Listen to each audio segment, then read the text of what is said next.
नमस्कार। मैं रिक्वेस्ट करता हूं representative of the ministry of home affairs to start please. गृह मंत्रालय की तरफ से अपडेट आपके लिए ये है, राज्य सरकारों ने लॉकडाउन को लागू करने के लिए अपने प्रयास बढ़ा दिए हैं। जहां भी लॉकडाउन का उल्लंघन हो रहा है वहां वे उचित कार्यवाही कर रहे हैं। आवश्यक खाद्य सामग्री जैसे गेहूं, चावल, दालें एवं दूध की आपूर्ति की स्थिति संतोषजनक है और इनकी उपलब्धता को निरंतर मॉनिटर किया जा रहा है। जैसा कि आप सबको पता है, माननीय प्रधानमंत्री जी ने 14 अप्रैल 2020 को राष्ट्र को संबोधित करते हुए 3 मई 2020 तक लॉकडाउन बढ़ाने की घोषणा की थी, जिसके अनुपालन में कल गृह मंत्रालय द्वारा विस्तृत दिशा निर्देश जारी किए गए हैं। गृह मंत्रालय ने सभी राज्यों एवं केंद्र शासित प्रदेशों को पत्र लिखकर इन दिशा निर्देशों को ग्राउंड लेवल पर क्रियान्वित करवाने तथा आम जनता के लाभ के लिए इनके व्यापक प्रचार पर जोर दिया है। लॉकडाउन के अंतर्गत 3 मई 2020 तक संपूर्ण देश में हवाई, रेल और सड़क मार्ग से यात्रियों का आवागमन बंद रहेगा। टैक्सी, ऑटो रिक्शा और साइकिल रिक्शा सहित कैब एग्रीगेटर्स की सेवाएं प्रतिबंधित रहेंगी। सभी शैक्षिक एवं संबंधित संस्थान बंद रहेंगे। सभी cinema halls, malls, shopping complex, gymnasium, sports complex तथा इसी प्रकार के स्थान बंद रहेंगे। सभी सामाजिक, राजनीतिक, खेल, मनोरंजन, शैक्षणिक, सांस्कृतिक, धार्मिक समारोह और अन्य सभाओं के आयोजन पर रोक रहेगी। सभी धार्मिक स्थल, पूजा स्थल, धार्मिक समागम जनता के लिए बंद रहेंगे। जो क्षेत्र हॉटस्पॉट्स या कंटेनमेंट जोन नहीं है, वहां पर 20 अप्रैल से कुछ चुनिंदा गतिविधियों की अनुमति दी जा सकेगी, बशर्ते कि वहां पर मौजूदा दिशा निर्देशों एवं सोशल डिस्टेंसिंग का कड़ाई से अनुपालन किया जा रहा हो। इन चुनिंदा गतिविधियों को अनुमति देने का उद्देश्य यह सुनिश्चित करना है कि कृषि और संबंधित गतिविधियां पूर्ण रूप से कार्यात्मक रहें, ग्रामीण अर्थव्यवस्था अधिकतम दक्षता से कार्य करे इत्यादि। गृह मंत्रालय द्वारा विस्तृत दिशा निर्देश हमारी वेबसाइट पर उपलब्ध हैं। मैं आपके माध्यम से एक बार फिर लोकहित में लॉकडाउन को सफल बनाने के लिए कुछ नियमों का सार्वजनिक स्थानों पर और कार्यस्थलों पर कड़ाई से अनुपालन करने पर जोर देना चाहूँगी। अनिवार्य रूप से सभी सार्वजनिक और कार्यस्थलों पर फेस मास्क पहना जाए, सोशल डिस्टेंसिंग का पालन किया जाए, 5 से अधिक लोग सार्वजनिक स्थानों पर एकत्र ना हों, सार्वजनिक स्थानों पर थूके नहीं, शराब, गुटखा, तंबाकू की बिक्री को सख्ती से प्रतिबंधित किया जाए, कार्यस्थलों पर टेम्परेचर स्क्रीनिंग की जाए और सैनिटाइजर्स का प्रयोग किया जाए। बुजुर्ग और रोगग्रस्त व्यक्ति तथा छोटे बच्चों के माता पिता को घर से कार्य करने के लिए प्रोत्साहित किया जाए। निजी और सार्वजनिक दोनों क्षेत्रों के सभी कर्मचारियों के लिए आरोग्य सेतु के प्रयोग को बढ़ावा और दिया जाए। आपसे अनुरोध है कि सभी राष्ट्रीय निर्देश और SOPs जो हमारे दिशा निर्देशों के साथ संलग्न हैं, उनको ध्यान से पढ़ें, उनके बारे में जानकारी बढ़ाएं और उनका पूर्णतया पालन करें। धन्यवाद। मिनिस्ट्री ऑफ हेल्थ की तरफ से मिस्टर लव अग्रवाल प्लीज। स्वास्थ्य मंत्रालय सभी स्टेक होल्डर्स के साथ मिलकर कोविड की इस लड़ाई में जुटा हुआ है। कल माननीय स्वास्थ्य मंत्री और स्वास्थ्य राज्य मंत्री ने भारत में कोविड-19 के कंटेनमेंट मेजर्स को लेकर हेल्थ फंक्शनरीज और साथ में वर्ल्ड हेल्थ ऑर्गेनाइजेशन के फील्ड ऑफिसर्स के साथ एक वीडियो कॉन्फ्रेंस की थी, जिसमें माइक्रो प्लान्स फॉर क्लस्टर और आउटब्रेक कंटेनमेंट के डेवलपमेंट के लिए जिला स्तर पर WHO अधिकारियों के साथ टेक्निकल कोऑर्डिनेशन किया जाए, उस पर विस्तृत चर्चा हुई। साथ ही स्वास्थ्य मंत्रालय WHO की national polio surveillance network team कि सर्विसेज को यूटिलाइज करते हुए हमारी ऑनगोइंग सर्विलेंस को कैसे स्ट्रेंथन किया जाए, उस पर भी एक एक्शन प्लान बनाया गया। माननीय स्वास्थ्य मंत्री ने कन्फेडरेशन ऑफ इंडियन इंडस्ट्री द्वारा ऑर्गेनाइज्ड इंटरेक्शन में इंडियन इंडस्ट्री लीडर्स के साथ भी बातचीत की, जहां उन्होंने पीएम केयर्स फंड में योगदान देने के लिए इंडियन इंडस्ट्री को धन्यवाद दिया। साथ ही माननीय मंत्री जी ने उन्हें एश्योरेंस दिया कि सरकार उनके सामने आने वाली कठिनाइयों से अवगत है और इकॉनमी के रिवाइवल के लिए किए जा रहे मेजर्स के द्वारा उनके कंसर्न्स को एड्रेस भी किया। इसके अलावा उन्हें कोविड के समय में हेल्थ केयर में मेक इन इंडिया के अवसरों का बेस्ट यूज़ करने के लिए एनकरेज किया, ताकि देश critical health care equipment provision में ज़्यादा रेजिलिएंट और आत्मनिर्भर हो सके। स्वास्थ्य मंत्रालय ने लॉकडाउन के दौरान सेफ ड्रिंकिंग वाटर प्रैक्टिसेस के लिए एक एडवाइजरी कल जारी की है, जिसके तहत पब्लिक हेल्थ डिपार्टमेंट को रिलीफ कैंप्स पर विशेष ध्यान देने और समाज के वल्नरेबल सेक्शंस के लिए पानी की सप्लाई बढ़ाने की सलाह दी गई है। क्लोरीन टैबलेट्स, ब्लीचिंग पाउडर और हाइपोक्लोराइड सॉल्यूशन के अप्रोप्रिएट यूज़ की एडवाइस भी दी गई है। स्वास्थ्य मंत्रालय ने सभी स्टेट्स और यूनियन टेरिटरीज को कोविड-19 के आउटब्रेक के दौरान इसेंशियल सर्विसेज हेल्थ सर्विसेज की डिलीवरी पर एक डिटेल्ड गाइडलाइंस को भी इशू किया है, जिसके तहत इन सेवाओं में जैसे कि मैटरनल और child health services, prevention and management of communicable health diseases, treatment of chronic illnesses शामिल हैं, ताकि उनके कॉम्प्लिकेशंस को अवॉइड किया जा सके और इमरजेंसीज को एड्रेस किया जा सके। हेल्थ केयर वर्कर्स को इन सब बीमारियों के बारे में कार्य करते हुए सेफ्टी इंश्योर करा जाए, उसके बारे में रिक्वेस्ट की गई है। कोविड डेडिकेटेड फैसिलिटीज़ के अलावा रिमेनिंग फैसिलिटीज़ ऐसी सेवाएं प्रदान करती रहेंगी। नॉट फॉर प्रॉफिट और प्राइवेट सेक्टर को भी ऐसे कार्य में इन्वॉल्व किया जाए, उसके लिए स्टेट गवर्नमेंट से कहा गया है। ओवर क्राउडिंग को रोकने के लिए टेली हेल्थ सर्विसेज को प्रमोट करना चाहिए। साथ ही लॉकडाउन या रेस्ट्रिक्शंस के पीरियड के दौरान इम्यूनाइजेशन और एंटीनेटल केयर जैसी सेवाओं को रीऑर्गेनाइज किया जाना चाहिए और इस तरह की सेवाओं को कोई एक दिन फिक्स करके प्रोवाइड किया जाए। ये सर्विसेज देते समय भी फिजिकल डिस्टेंसिंग और रिक्वायर्ड इन्फेक्शन प्रिवेंशन प्रोटोकॉल को फॉलो करना चाहिए। Pregnant women, children with malnutrition, TB, leprosy, HIV, viral hepatitis, pulmonary diseases या डायलिसिस जैसी जितनी भी सेवाएं हैं, उनको हमारे सब हेल्थ सेंटर और हेल्थ एंड वेलनेस सेंटर के प्राइमरी हेल्थ केयर टीम उनको मॉनिटर करें और उनके द्वारा हम ये सर्विसेज प्रोवाइड करें, उसके लिए आदेश जारी किए गए हैं। साथ ही बल्क ड्रग्स की अवेलेबिलिटी और प्रोडक्शन को बढ़ाने के लिए मिनिस्ट्री ऑफ एनवायरनमेंट ने एक एनवायरनमेंट इम्पैक्ट असेसमेंट नोटिफिकेशन में अमेंडमेंट किया है, जिसके तहत जो भी प्रोजेक्ट या एक्टिविटीज़ बल्क ड्रग और इंटरमीडिएट से रिलेटेड हैं, उनका रिकैटेगराइजेशन करते हुए कैटेगरी ए से कैटेगरी B2 में डाला गया है, जिसके तहत उनका अप्रेजल नेशनल लेवल पर लाए बिना स्टेट लेवल पर त्वरित गति से किया जा सकता है। इसके द्वारा भारत सरकार जो चाहती है कि इम्पॉर्टेंट मेडिसिन और ड्रग्स की अवेलेबिलिटी बढ़े, और यह अमेंडमेंट 30 सितंबर से जिन्होंने भी कोई भी प्रपोजल दिया है उस पर लागू होगा। आज स्टेट रेगुलेटरी बॉडीज इस कैटेगरी के तहत 100 से अधिक प्रपोजल की समीक्षा कर रही है, जो डिसीजन मेकिंग के डिफरेंट लेवल पर है। अब तक टोटल 1489 पीपल हैव रिकवर्ड, और अगर हम देखें तो एक दिन के अंदर 183 लोग रिकवर हुए हैं। भारत में कन्फर्म केसेस की संख्या में टोटल 941 नंबर्स का इंक्रीज नोट किया गया है और टोटल पॉजिटिव केसेस 12,380 12,380 हैं। अब तक टोटल रिपोर्टेड डेथ्स 414 हैं, जिसमें से 37 deaths have been reported in last 1 day. मैं आप लोगों की दृष्टि में लाना चाहूँगा, हमारी इस लड़ाई में, हमारे इस एफर्ट्स में अभी तक भी फील्ड लेवल पर किए हुए एक्शन के तहत 325 ऐसे ज़िले हैं जहाँ पर कोई भी केस नहीं आया है। हमारी केस फैटेलिटी रेट अगर 3.3% है, तो हमारी percentage of people who have recovered so far is around 12.02%।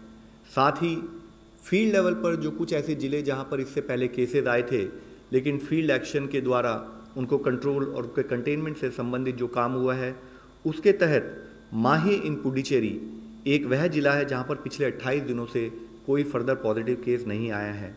इसके साथ ही 27 ऐसे जिले हैं उन 17 राज्यों में जहां पर पिछले 14 दिनों से कोई पॉजिटिव केस नहीं आया है, जिसमें है कि पटना बिहार से, नादिया वेस्ट बंगाल से, प्रतापगढ़ राजस्थान से, गिर सोमनाथ पोरबंदर गुजरात से, भद्राद्री कोथागुड़म तेलंगाना से, साउथ गोवा गोवा से, उत्तराखंड से Pauri Garhwal, Pilibhit in UP, Rajouri in Jammu Kashmir, west Imphal in Manipur, Bilaspur, Durg, Rajnandgaon Raipur में, छत्तीसगढ़ में, पुडुचेरी में जैसे मैं बता चुका हूँ माहे, ऐजवाल वेस्ट जो है मिजोरम में, देवनगिरी, कोडगु, तुमकुर, उडुपी और बेल्लारी कर्नाटका में, वायनाड, कोट्टयम केरला में, SBS नगर पंजाब में, हरियाणा में पानीपत और मध्य प्रदेश में शिवपुरी।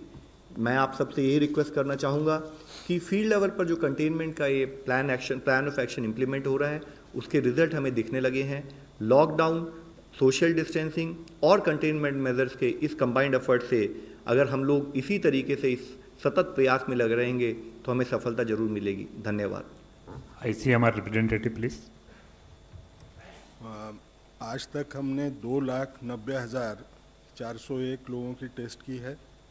उनमें से 30,043 यानी 30,043 इनकी टेस्ट कल हुई। उसमें 26,331 जो थे वो ICMR नेटवर्क के जो 176 लैब्स है उनमें हुआ है। 3,712 ये प्राइवेट लैब्स में हुआ है, जिनकी संख्या अभी 78 है, और उनके कलेक्शन सेंटर्स ये 16,000 सिटीज़ के अंदर पाए जाते हैं देश भर में। ये जो कैपेसिटी का बार बार इशू आता है, अभी आपने देखा कि 26,331 वो नेटवर्क में से हुए हैं। हम अगर 9 घंटा काम करते हैं, जैसे एक शिफ्ट में करते हैं, तो हमारी अभी जो लैब की कैपेसिटी है वो 42,418 है, और अगर हम उसको बढ़ा के 2 शिफ्ट में कर दें तो 78,227 लोगों की टेस्ट हम हर दिन कर सकते हैं। दूसरी बात जो बार बार पूछ रहे थे सब, रैपिड टेस्ट किट्स आए क्या? 2 किस्म के रैपिड टेस्ट किट्स आज आ चुके हैं। एक लिवजॉन करके कंपनी का है, एक वॉन्फ्लो करके कंपनी का है। ये जो टेस्ट किट्स हैं इनकी संख्या लिवजॉन की 2 लाख और वॉन्फ्लो की 3 लाख है। इन दोनों किट में थोड़ा सा फ़र्क है। फ़र्क यह है कि लिवजॉन का जो किट है, लिवजॉन का किट और वॉन्फ्लो के किट में IgG और IgM 2 अलग बैंड्स आते हैं क्या? एक इसमें दोनों बैंड एक साथ होते हैं, जिसके बारे में हम थोड़ी चर्चा करके देखें।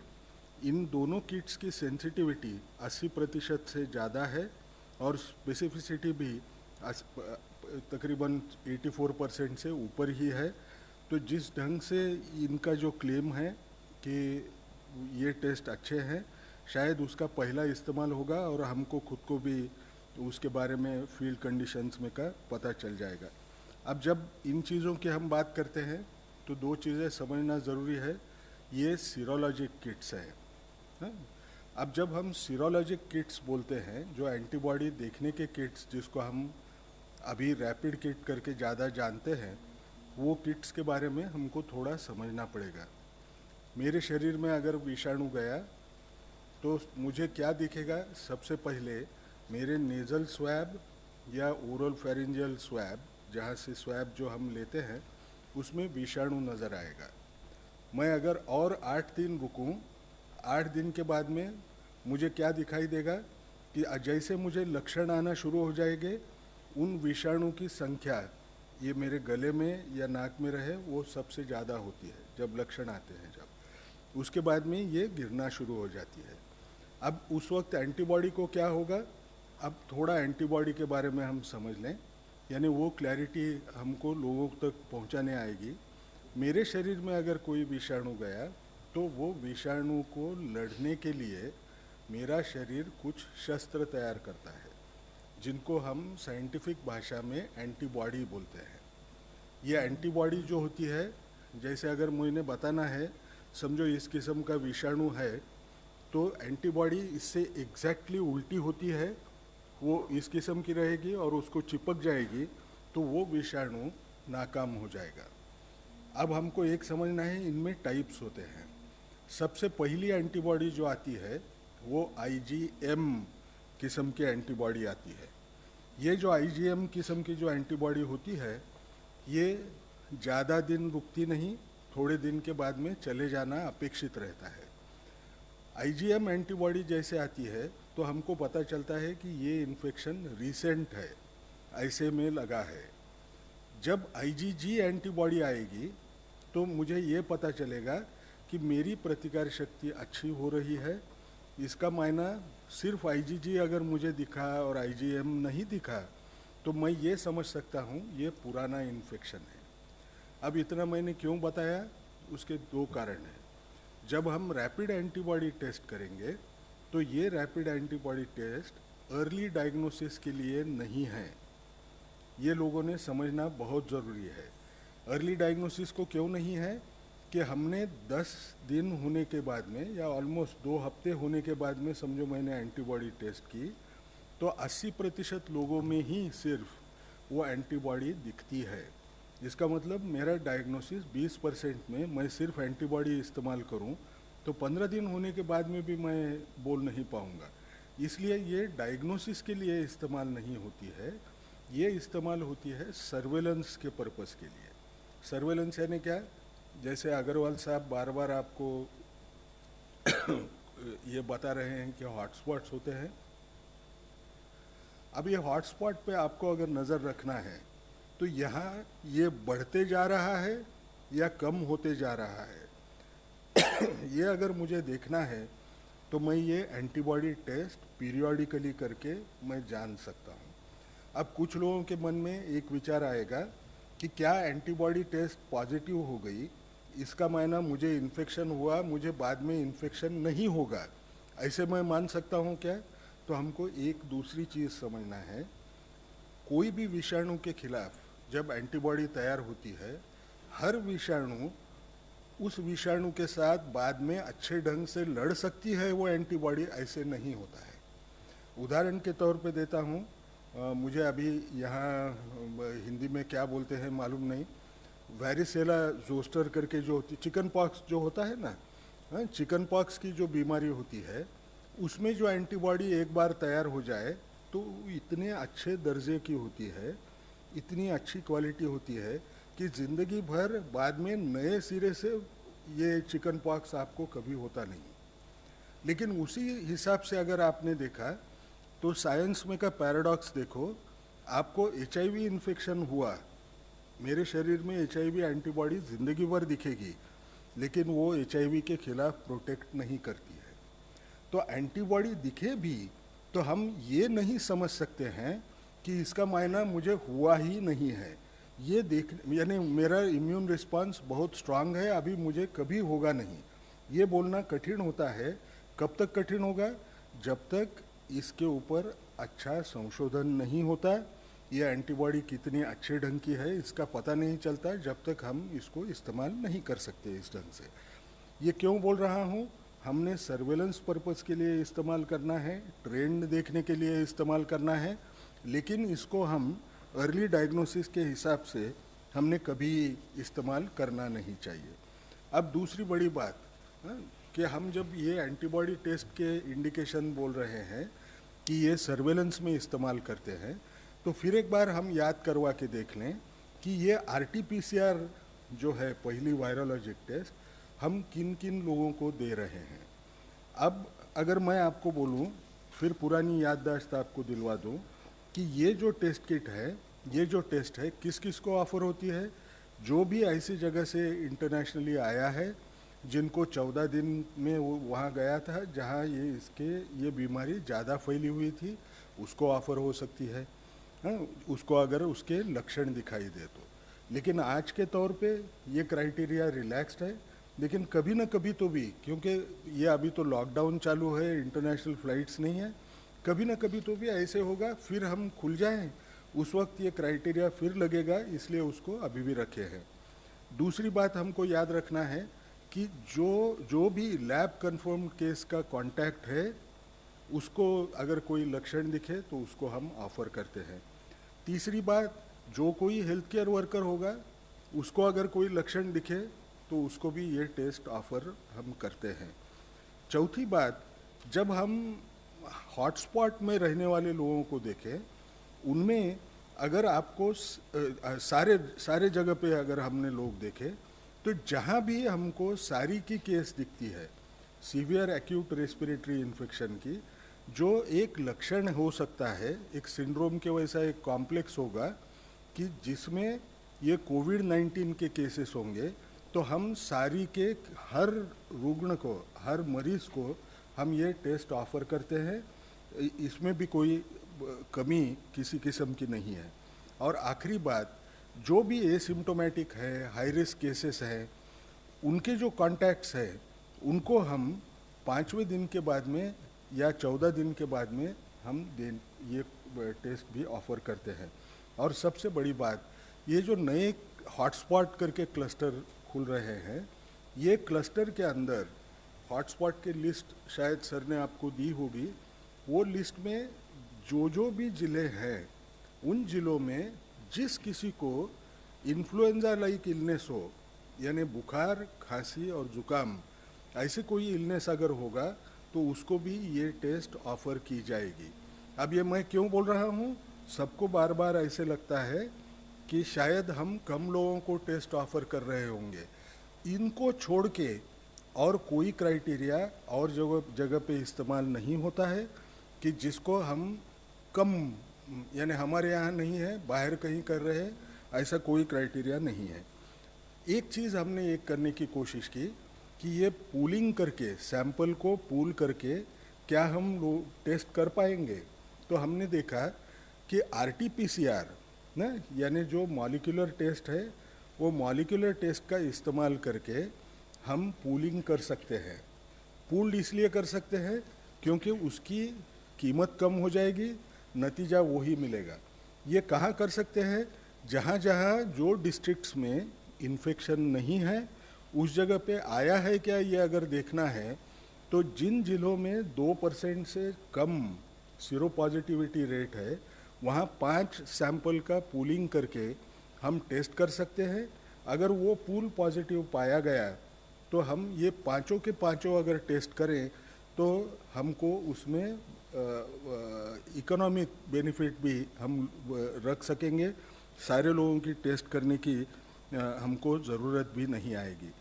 इसका मायना क्या हुआ कि आज जो हम टेस्ट कर रहे हैं उसके क्राइटेरिया भी बाहर जैसे हैं वैसे हैं। आज हमारा जो नेटवर्क है वो पूरा के पूरा नेटवर्क पूरे देश भर फैला हुआ है। सिर्फ इंतज़ार किस बात का है, हमारी जो कैपेसिटी है वो कैपेसिटी में जितने लोग चाहिए उतने लोगों का अगर मुझे टेस्ट करना है तो लोगों ने घर, जिनको लक्षण होंगे, जो लोगों का कांटेक्ट आया होगा, वो लोगों ने अपनी टेस्ट करने के लिए आगे आना है।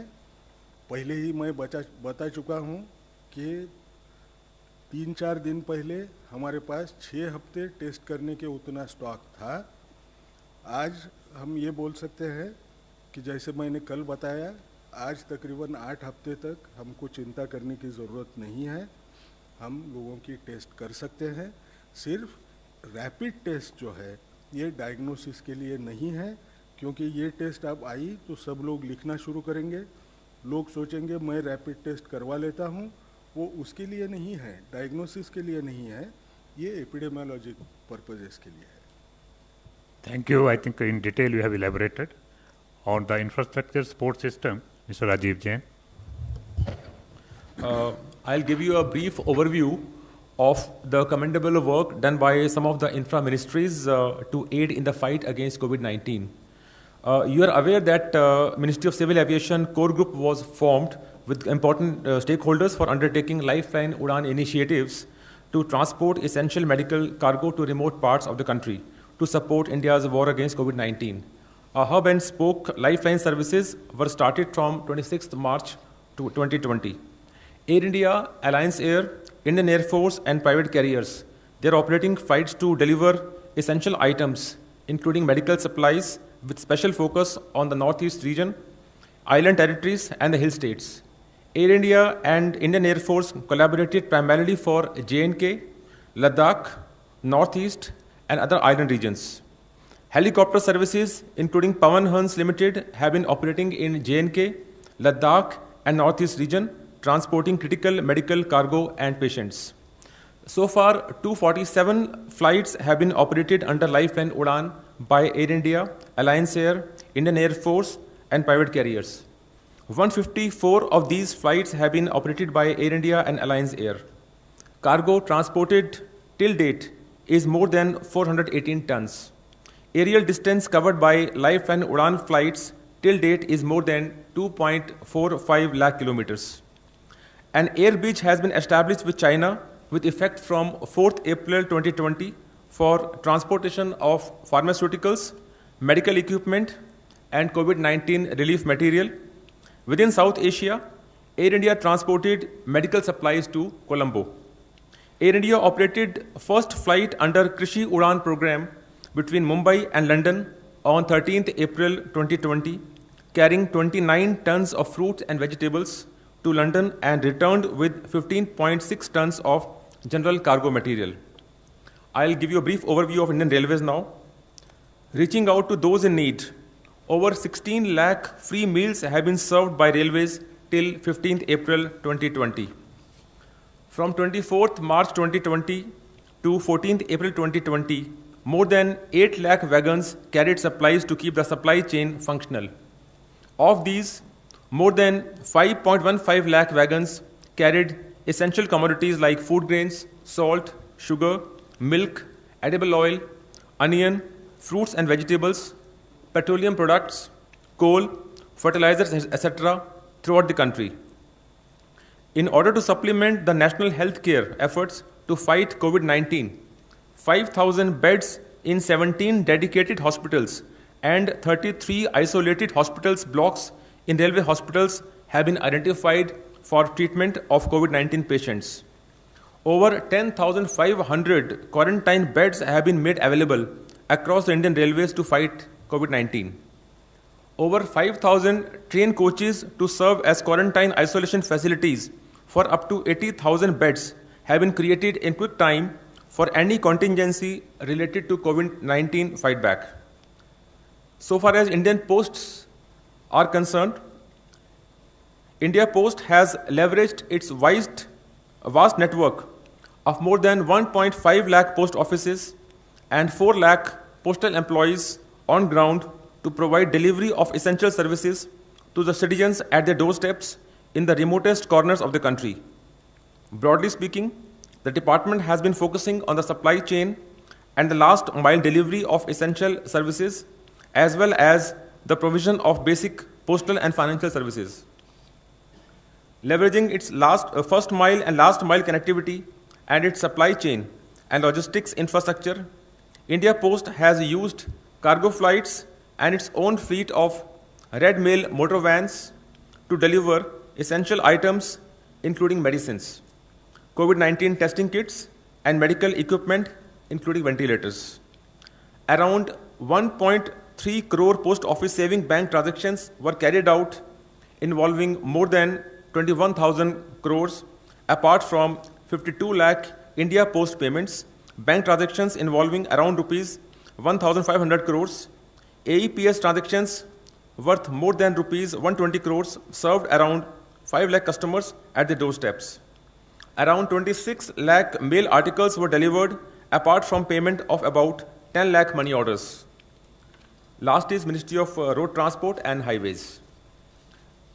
It has been ensured that no payments are delayed due to the closure of office and the payments are released to contractors, consultants, vendors in a time-bound manner using digital payment platforms. About rupees 10,000 crores has been released by NHAI to various contractors, consultants, and vendors clearing their pending bills during the lockdown period. States and UTs were advised to extend validity of fitness certificates, permits, driving license, or other vehicles documents under the Motor Vehicles Act 1988 and Central Motor Vehicles 1989 up to 30th June 2020, whose extension of validity may not be granted due to lockdown period and which have expired since 1st Feb 2020 or would expire till 30th June 2020. Now, first online question. Is the center sending some special teams or task force to Maharashtra to help the local government and the municipal authorities? Sir already Maharashtra में और महाराष्ट्र के अलावा देश के विभिन्न parts में 11 राज्यों में हमारी सेंट्रल टीम गई हुई है। महाराष्ट्र के विषय में आते हैं तो इससे पहले ही ऑलरेडी हमारी एक सेंट्रल टीम पुणे, एक सेंट्रल टीम मुंबई में काम कर रही थी और एक एडिशनल टीम 2 दिन पहले हमने भेजी है, जिसके तहत भी हम स्टेट गवर्नमेंट से कोऑर्डिनेट करते हुए कंटेनमेंट प्लान को मॉनिटर कर रहे हैं। Ms. Palomi from India Today. So my question is to the Health Ministry and to ICMR. Today, Congress leader Rahul Gandhi said that our testing rate is such that it is 199 per million per 10 lakh, which is about 350 persons a district. Now, would you say that's woefully low and we would need to ramp up testing? And the second question is to Rajiv sir. This is about the memorandum, the Office of Memorandum, which has just come out from the DGC about air travel bookings and refunding of air passengers. Now, it says, it's worded in such a way, it says that if you've made bookings during the lockdown period for travel during the lockdown period, you stand eligible for a refund if you seek so. I wouldn't make a booking during the lockdown period to travel during the lockdown period because bookings are closed. So it's, if you can just clarify that. I think I just seen that OM and your query. So your query is about the passengers who have made bookings during the lockdown period. Yeah, so it says two things, right? It says for travel during the lockdown period of 25th March to the 14th of April, you can seek a refund if you've made a booking during that period for travel during that period, and if you made a booking between 25th of March to the 14th of April to travel during the second lockdown period, which obviously now the lockdown has been announced. I think you're not booking during when it's closed. There must be some wording and interpretation. We'll have to get back and we'll clarify. Yeah, sure. Yeah. No, I will have to go back and clarify. Those wording has to be seen then. I think you will get We'll clarification come on back that. on that. Yeah. Yeah. Testing के लिए हिंदी में बोला चलेगा ना क्या? English हम अगर देखें ना, अभी ग्लोबली अगर देखें तो जापान में एक आदमी पॉजिटिव पाने के लिए उनको वो 11.7 लोगों की टेस्ट करते हैं जापान में, which is one of the highest that you can see. Italy में 6.7 टेस्ट होते हैं तो एक आदमी पॉजिटिव पाया जाता है। अमेरिका में 5.3 टेस्ट करना पड़ता है, एक आदमी पॉजिटिव पाया जाता है। यूके में 3.4 एक आदमी पॉजिटिव पाया जाता है। हमारे देश में हम तकरीबन 24 टेस्ट कर रहे हैं एक आदमी पॉजिटिव पाने के लिए। हमको ये समझना पड़ेगा कि 24 अगर हमको पूछा तो 24 यानी 23 लोगों की टेस्ट तो हम ऐसे ही वो निगेटिव आ रहे हैं, फिर भी हम कर रहे हैं। तो नंबर्स के इसमें ये कहना बहुत कठिन रहेगा, क्योंकि हमारा पॉपुलेशन बेस अगर आप पकड़े तो वो तो 135 करोड़ 30 करोड़, वो पॉपुलेशन बेस को सब वल्नरेबल उतने नहीं है। हम अभी भी क्या कर रहे हैं, देश को अलग अलग जोन्स में बांट रहे हैं, किसको हॉटस्पॉट बोलेंगे, किसको क्या बोलेंगे। जैसा अग्रवाल साहब ने बोला, मैं थोड़ा नंबर भूल गया होगा, और 300 के ऊपर 330 या ऐसे डिस्ट्रिक्ट्स हैं जहाँ कोई भी केस अभी तक रिपोर्ट नहीं हुआ है, लेकिन उनकी पॉपुलेशन का बेस पकड़ के मैं टेस्टिंग के बारे में बोलना मुश्किल है। मैडम, मैं ऐड करना चाहूँगा, एक्चुअली एक पर्टिकुलर डेटा को कई तरीके से इंटरप्रेट किया जा सकता है। हमारा एफर्ट ये है कि कोई भी पॉजिटिव केस हमारी पकड़ से ना छूटे, और उसके तहत जैसे कि इससे पहले डॉक्टर गंगा खेड़कर साहब ने बताया है, एक प्रॉपरली डिफाइंड क्राइटेरिया है, और उस क्राइटेरिया के तहत जैसे इन्होंने बताया कि अगर हम देखें कि दूसरे देशों की तुलना में हमारे यहाँ अगर 24 पेशेंट को हमने टेस्ट किया, 24 सिम्टोमेटिक लोगों को टेस्ट किया, तब जाकर हमारे को एक पॉजिटिव मिला, तो it is a clear indication कि हमारे देश में because of the action taken by government, advance action primarily, हम लोग कुछ हद तक इसको कंटेन कर पाए हैं।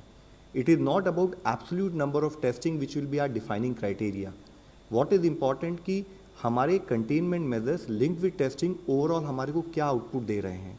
तो उसके तहत में आप ये समझे, जैसे कि इससे पहले अभी हाईलाइट किया गया है कि हमारे यहाँ जो भी डिफाइंड क्राइटेरिया है वो पर्टिकुलर सैंपल का क्राइटेरिया उसके तहत सब लोग टेस्ट हों। इसके साथ ही हम जैसे कि डॉक्टर साहब ने बताया है कि सारी यानी कि सीवियर एक्यूट रेस्पिरेटरी सिंड्रोम और साथ में ILI यानी कि इन्फ्लुएंजा लाइक इलनेसेस, उससे रिलेटेड टेस्ट हम इवन जहां जिस एरिया में आज भी कोई पॉजिटिव नहीं आया वहाँ भी हम कर रहे हैं।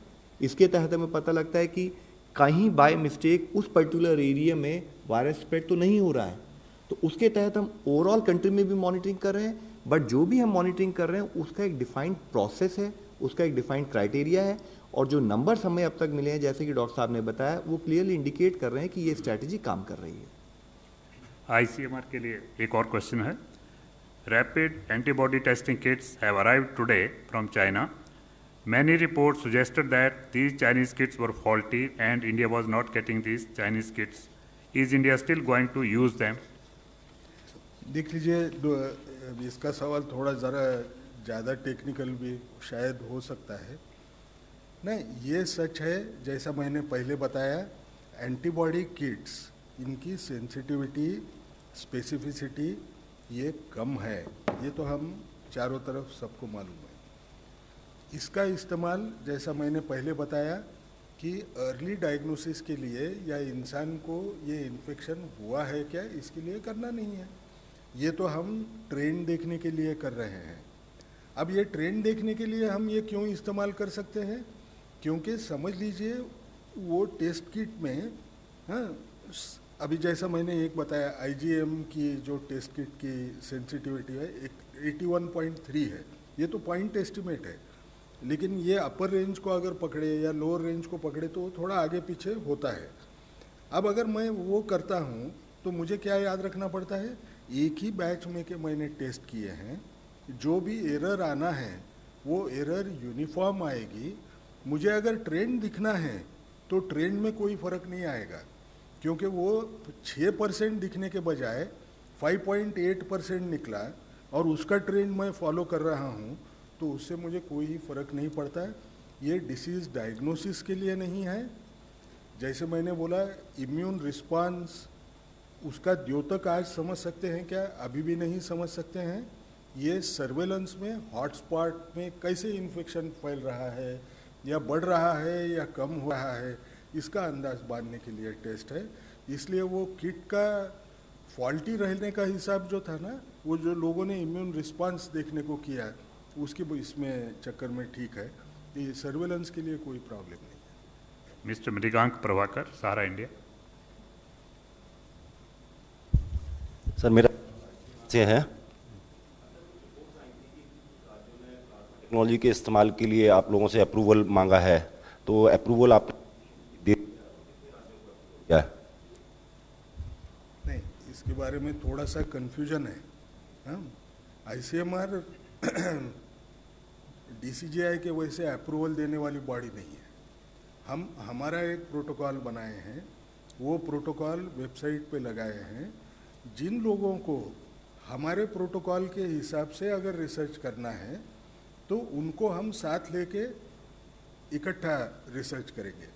अब कुछ लोग सोचेंगे कि जैसे मैं एक उदाहरण देता हूँ, कोई बोलेगा एंटीबायोटिक का डोज 250 मिलीग्राम देने के बजाय मैं 500 मिलीग्राम इस्तेमाल करूँगा, उसको मैं तो रोक तो नहीं सकूँगा। हाँ, उसके रिसर्च प्रोटोकॉल में 500 से वर्क करता है ऐसे उसको लगता है। जिसको 500 की वजह से वैसे काम करना है वो अलग से प्रोटोकॉल DCGI से अप्रूव करवा ले, क्लिनिकल ट्रायल रजिस्ट्री में उसका नंबर दिलवा ले और वो आगे चले। हम अप्रूवल सब प्रोटोकॉल्स को हम देने का हमको कोई नैतिक अधिकार भी नहीं है, न कायदे से कोई हमको अधिकार है, वो तो DCGI के पास जाता है। Next online question.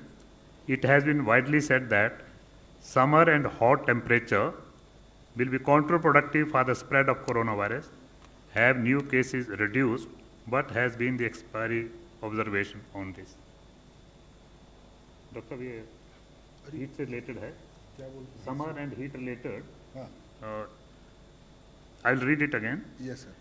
It has been widely said that the summer and hot temperature will be counterproductive for the spread of coronavirus. Have new cases reduced? What has been the expiry observation on this? Temperature ये नहीं सब season के ऊपर है। जी जी। ये फिर दोहराते हैं, पहले बहुत बार इसका जवाब दे चुके हैं। ये बीमारी हमको 31 दिसंबर के बाद में चाइना ने अपने को बताया है कि ये बीमारी नई बीमारी आ चुकी है। आप सीजन्स देखें तो अभी समर सीजन उसने अभी तो बराबर देखा ही नहीं है। तो हमने वेदर की वजह से क्या इम्पैक्ट होता है इसके ऊपर मैंने अगर बताना शुरू कर दिया तो मेरे पास एविडेंस कुछ भी नहीं है। मैं मेरे मन में जो विचार आता है वो मैं बोलूँगा। लेकिन जब हम सारे लोगों से जब बोलना चाहते हैं कि ये क्या होगा, कैसे होगा, और मेरे पास अगर सबूत न हो तो उस पर मैंने भाष्य करना गलत है।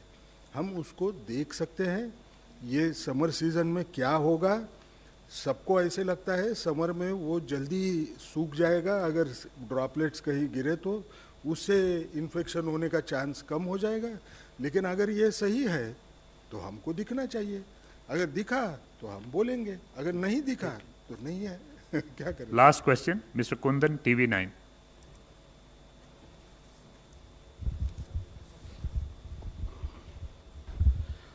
मेरा सवाल लव अग्रवाल सर से है। सर, देश में जितने भी क्लस्टर हुए या हॉटस्पॉट हुए, आपने उनको रिस्ट्रिक्ट करने की वहाँ पे कोशिश की। क्या ऐसा कोई डेटा भी आया है कि वहाँ पे फिर से उन जगहों पर कोरोना के संक्रमित मरीजों की संख्या बढ़ी हो? सर, क्लस्टर कंटेनमेंट भी एक ऑनगोइंग प्रोसेस है। तो जैसे मैंने आपको कल बताया था, जब हम अपनी स्ट्रैटेजिक अप्रोच के थ्रू क्लस्टर कंटेनमेंट पर काम करते हैं, हमारी special team house to house surveillance करती हैं और उसके बेसिस पर फीवर, कफ और रेस्पिरेटरी केसेस की मॉनिटरिंग होती है। तो उसके तहत हम चेन ऑफ ट्रांसमिशन को ब्रेक करने के एफर्ट करते हैं। फिर हम उस एरिया को तब तक अपने कंटेनमेंट स्ट्रैटेजीज में रखते हैं जब तक कि नेक्स्ट 28 दिन तक कोई पर्टिकुलर केस वहाँ ना आए। तो ये ऑनगोइंग प्रोसेस है और उसके तहत ही अभी मैंने आप लोगों के नॉलेज में लाया हूँ कि माहे डिस्ट्रिक्ट जो है वहाँ पर पिछले 28 दिनों से कोई भी केस नहीं आया है। इसी तरह से 27 और ज़िले हैं जहाँ पर 14 दिनों से कोई पॉजिटिव केस नहीं आया है। ये एक ऑनगोइंग प्रोसेस है। हमारे पूरे एफर्ट्स होते हैं कि हम चेन ऑफ ट्रांसमिशन को 100% ब्रेक कर सकें। Thank you friends, thank you very much.